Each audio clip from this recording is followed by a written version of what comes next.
và chìm đều xưa mong phone thì ở khné thầy ní dương mà chụp khné tam màu nặng đá đó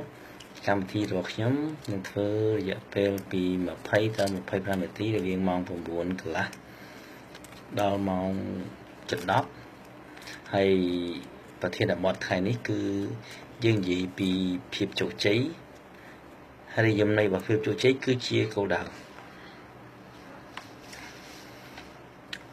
ខ្ញុំបានស្ដាប់អូឌីយោរបស់លោក Earl Nightingale ដែលក្នុងកាសែតរបស់គាត់បាននិយាយថាអាចកំបាំងចម្លែកបំផុតស្ដាប់កាសែតរបស់គាត់រយៈពេលក្នុងកាសែតហ្នឹង38នាទីគឺថាភាពជោគជ័យអាចកំបាំងនៃភាពជោគជ័យអាចកំបាំងចម្លែកបំផុតនៃភាពជោគជ័យគឺគោលដៅគឺចង់និយាយថា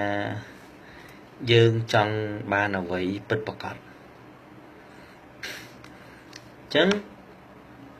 ប្រហែលឆ្នាំកន្លងមកនេះខ្ញុំតែទន្ទិញពីភាពជោគជ័យរហូតដល់ខ្ញុំរកឃើញនិយមនៃភាពជោគជ័យតាមរយៈកាសែតរបស់អ្នកប្រាជ្ញជាពិសេសកាសែតរបស់លោក Earl Nightingale គាត់ឲ្យនិយមន័យថា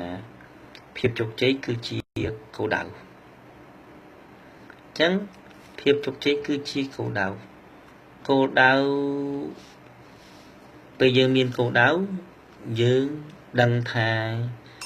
យើងជោគជ័យឬក៏អត់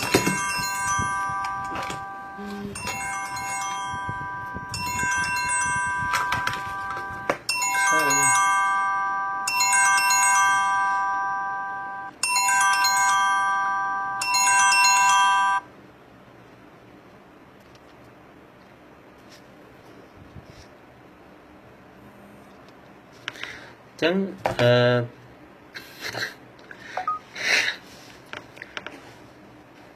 ខ្ញុំតែងតែយល់រំលឹកពាក្យភាពជោគជ័យនៅក្នុងជីវិតប្រចាំថ្ងៃរបស់ខ្ញុំជានិច្ចពេលខ្ញុំចង់បានភាពជោគជ័យគឺខ្ញុំត្រូវមើលគោលដៅរបស់ខ្ញុំចង់បានអីហើយភាពគោលដៅនោះ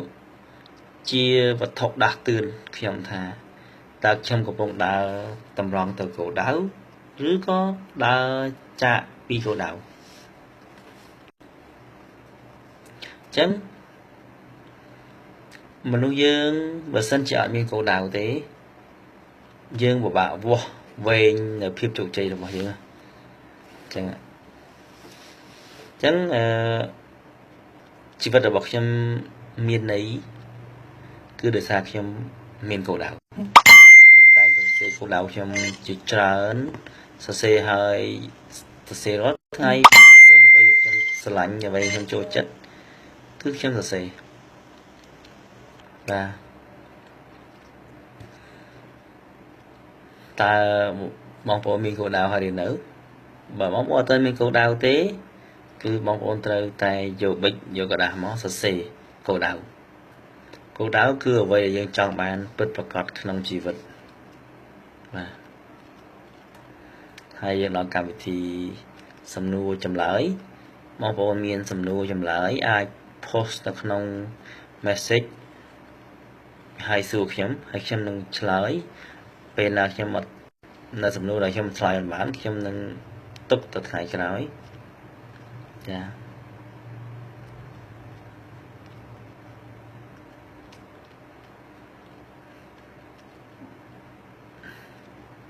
មាន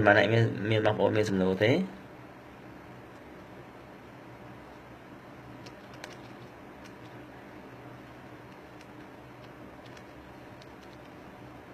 វ៉ាវមានអ្នកតាមដានច្រើនស្ដាប់ឮទេបងប្អូនស្ដាប់ឮអត់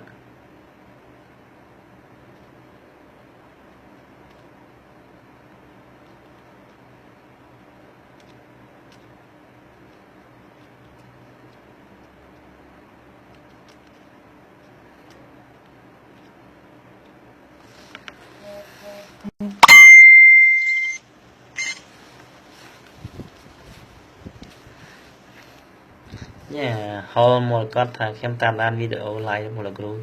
hết ngày xem tụi ban chấm này đăng tràn nè vì là group tụi ban chấm này đăng ấy một con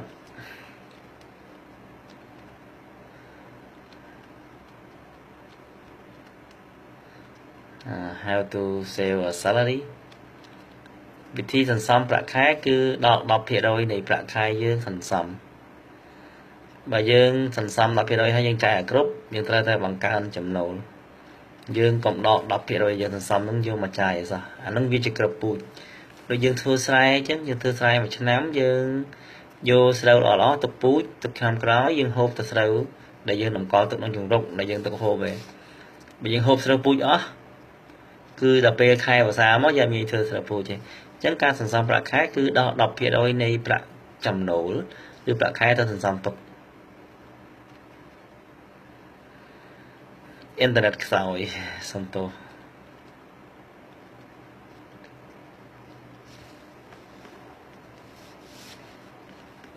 រូបអត់ច្បាស់